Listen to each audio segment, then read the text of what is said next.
South ఇండియాలోనే biggest sorry store మన Varahi silks మన విజయవాడ ఎంజీ రోడ్ లో డిసెంబర్ 4వ తారీఖున ఘన ప్రారంభం.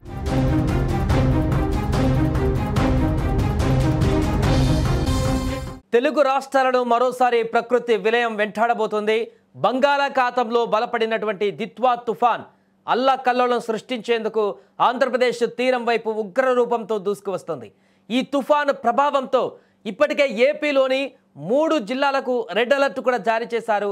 ఈ తుఫాను ప్రభావంతో తీరం వెంబడి గంటకు 80 కిలోమీటర్ల వేగంతో పెనుగాలులు వీచే అవకాశం ఉందని వాతావరణ శాఖ హెచ్చరిస్తుంది.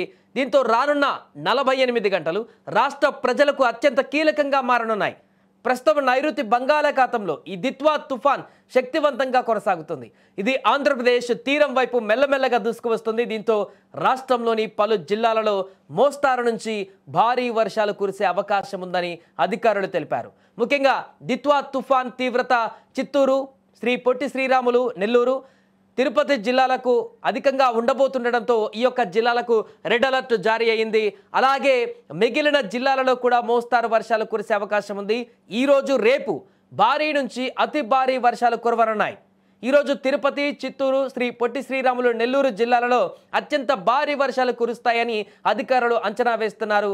అలాగే కడప, ప్రకాశం, అన్నమయ్య జిల్లాలలో కూడా భారీ నుంచి అతి భారీ వర్షాలు పడవచ్చు. ఇక బాపట్ల, గుంటూరు, పల్నాడు, అనంతపురం, కర్నూలు, శ్రీ సత్యసాయి, నంద్యాల జిల్లాలలో భారీ వర్షాలు కురిసేందుకు అవకాశం ఉంది.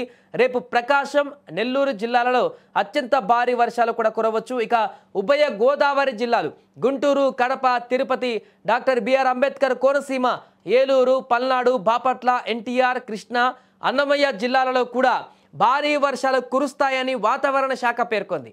ఎల్లుండి అంటే మంగళవారం నెల్లూరు, ప్రకాశం, బాపట్ల, నెల్లూరు జిల్లాలలో భారీ వర్షాలు కురుస్తాయని కూడా వాతావరణ శాఖ అంచనా వేస్తుంది.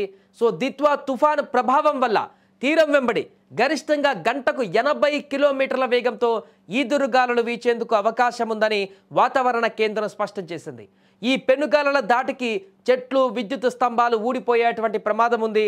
అందుకే ప్రజలు జాగ్రత్తగా ఉండాలని కూడా అధికారులు హెచ్చరిస్తున్నారు.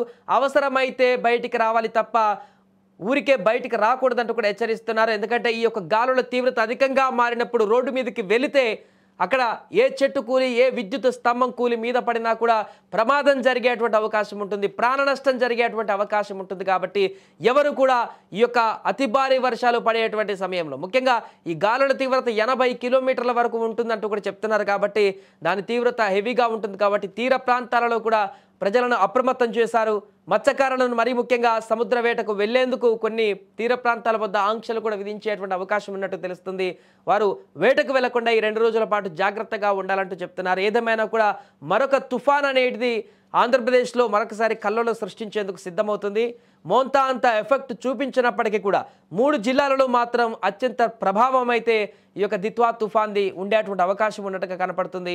ఆ యొక్క జిల్లాలలో ప్రజలైతే చాలా అప్రమత్తంగా ఉండవలసిన అవసరం ఉంది. బయటికి వెళ్లకుండా ఆ వర్షం కురిసినప్పుడు అత్యవసరమైతే తప్ప బయటికి వెళ్లకుండా ఉంటేనే చాలా బెటర్ అంటూ కూడా చెప్తున్నారు. వాహనాలలో వెళ్ళేటువంటి ప్రజలు కూడా ఈ గాలుల తీవ్రత అధికంగా ఉన్నప్పుడు బయటికి వెళితే ఎక్కడ ఏ చెట్టు కూలి మీద పడేటువంటి అవకాశం ఉంటుందో చెప్పలేం. కాబట్టి అలాంటి ప్రమాదాలు చోటు చేసుకుంటే ప్రాణ నష్టం కూడా జరుగుతుంది. కాబట్టి ప్రజలు చాలా జాగ్రత్తగా ఉండాలి, అప్రమత్తంగా ఉండాలంటూ చెప్తున్నారు. ఏదేమైనా కూడా 3 జిల్లాలకైతే రెడ్ అలర్ట్ ప్రకటించి అక్కడి ప్రజలను కూడా హెచ్చరిస్తున్నారు.